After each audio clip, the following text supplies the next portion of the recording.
My name is Yvonne Captain. I'm a professor at George Washington University, head of the Master of International Policy and Practice, which is MIPP program for short. The idea of the Middle East, now that's not one of my areas of expertise. As I mentioned, I focus on Latin America and Africa. People never perceived it as a threat at the beginning, and now they're behind the scenes doing these kinds of things. But I think some of the efforts that Turkey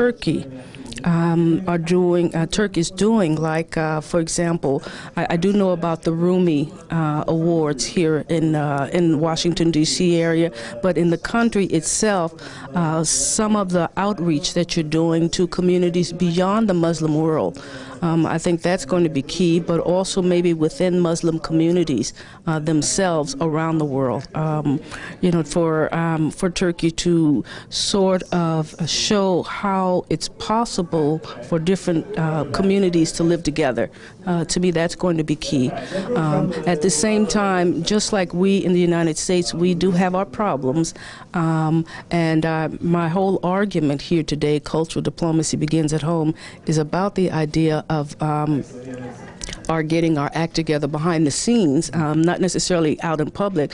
Well, we do know that Turkey has a few of its own problems right now, and as long as Turkey is addressing those behind the scenes, I think the image that it projects to the world can be, really, really positive and make some difference, bridge some gaps.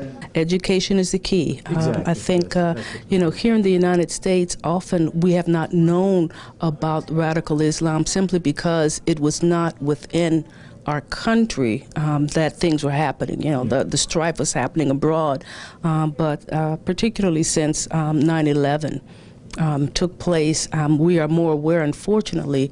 There is this segment of society that wants to see all Muslims as indicative of 9/11 when we should know better. Yeah. And so the dialogue, yes, Exactly. yeah.